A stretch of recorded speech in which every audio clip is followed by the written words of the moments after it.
Bom, vamos apresentar os nossos companheiros, os que estão compondo hoje o programa Baixada Esporte. Eu prefiro começar pelo repórter Guido Bortolomazzi, que já dá aquela primeira pincelada do Santos, dá aquele primeiro destaque para chamar o torcedor santista para assistir o programa. Boa tarde, Guido. Boa tarde, amigos do Baixada Esporte. Hoje o programa teremos muitos assuntos, dentre eles as novidades que o marketing esportivo está implantando no futebol brasileiro, o crescimento com a chegada de novas empresas patrocinando os clubes, a solução para que os clubes possam sair das suas dívidas, enfim, vamos falar da loteria do futebol, porque hoje nós vamos trazer aqui no programa Baixada Esporte, já está aqui com a gente, o Dagoberto, que é o homem forte do departamento financeiro do Santos Futebol Clube, mas tem outras funções hoje no futebol brasileiro. Então nós vamos debater muito esse assunto e vamos falar também das contratações que o Santos está fazendo, e ontem mais 2 contratações, daqui a pouquinho nós vamos falar. Bem, o Guido Bortolomazzi deu o primeiro briefing e eu vou então apresentar o convidado do programa Baixada Esporte de hoje à tarde, que é o Dagoberto Fernando dos Santos, membro da Comissão Permanente de Futebol e Marketing Esportivo do Ministério dos Esportes. Ele que também compõe a diretoria do Santos Futebol Clube. Dagoberto, que honra tê-lo aqui. Boa tarde. Boa tarde a todos, boa tarde ao telespectador.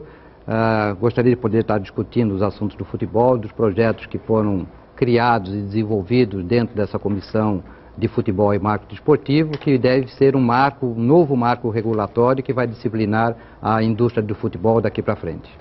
Portanto, nosso convidado, daqui a pouquinho vamos discutir muito sobre o marketing esportivo e como salvar os clubes brasileiros, porque tem muito clube que a gente sabe que está numa situação muito difícil. Conosco também... Roberto, o futebol hoje ele está entrando numa modernidade, como todo mundo está vendo. As equipes estão se estruturando no seu departamento profissional, o seu departamento de marketing vem sendo estruturado a cada dia, com novas inovações, com novas mentalidades a respeito do que representa o futebol hoje no mercado econômico. E esses problemas que ocorrem com os jogadores, são fatalidades ou hoje os clubes estão analisando diferente? Tem que ter mais cuidado com essas mercadorias, vamos dizer assim. O jogador não é uma mercadoria, mas é um produto que tem que ser muito bem cuidado. Como é que você analisa isso?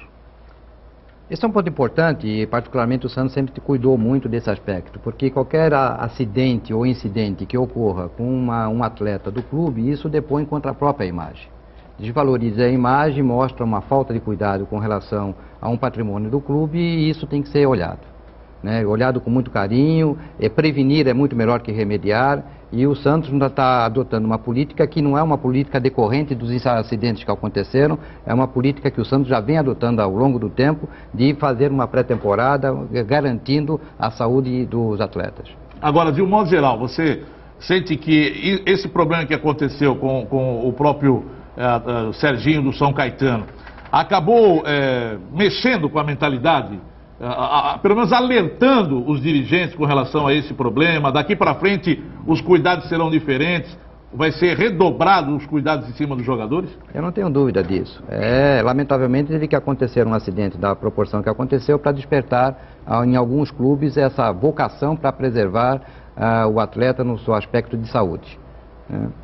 Sim, vamos conversar com o Dagoberto, falando a respeito do marketing esportivo, dessa posição dele hoje no Ministério dos Esportes, que é muito importante, tanto para ele quanto para a cidade de Santos, como para o time do Santos, que tem uma pessoa hoje lá dentro do Ministério dos Esportes, mexendo em tudo a respeito da lei esportiva, do marketing esportivo, e o Guido Bortolomazzi vai abrir então a entrevista a respeito disso com o Dagoberto. Eu gostaria, antes de falar sobre o Time Mania, porque é essa loteria aí que vai tentar solucionar o problema dos clubes que têm dívidas com o governo, isso aí será muito importante, não só para os clubes, também como para o povo, porque os clubes não pagam os seus impostos, quem sofre é o povo. Que o povo paga e o clube não paga. Agora com essa Time Mania, me parece que vai ser até para amenizar esse problema aí com a dívida que os clubes têm com o governo. Mas antes disso, Dagoberto, eu gostaria de saber, essa sua trajetória, quando você chegou na Vila, você veio para fazer esse trabalho, para gerenciar o setor financeiro, colocar a casa em ordem e aí começar paulatinamente fazer um trabalho de marketing, começar a trabalhar a imagem do Santos, enfim, trabalhar o Santos num todo. Como você pegou e como está hoje esse aspecto? Do Santos de 6 anos atrás para o Santos de hoje? Evoluiu muito. Na verdade, quando nós entramos no Santos, nós tivemos que fazer um trabalho de reengenharia financeira no próprio clube, O clube, de uma certa forma, estava endividado pelo volume de recursos que dispunha para o departamento de futebol. Nós tivemos que renegociar com todos os atletas, baixar salários. Foi uma reengenharia difícil, porque você trabalhava naquele momento com atletas de ponta, com o Rincon, com o Edmundo, com o Marcelinho, com o Carlos Germano e assim por diante.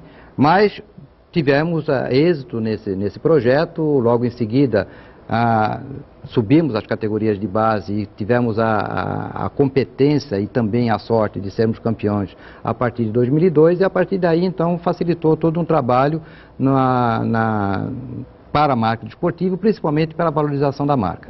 E aí, já com as questões financeiras saneadas do lado da despesa, o novo approach, a nova maneira de atuar foi buscar alavancar receitas alternativas, e o Santos tem saído na frente com relação a isso, buscando, através da utilização do seu estádio, receitas novas, a utilização de publicidade estática, placar eletrônico, memorial e uma série de outras ações, para poder fazer com que ficasse menos dependente de bilheteria, menos dependente das receitas de televisão.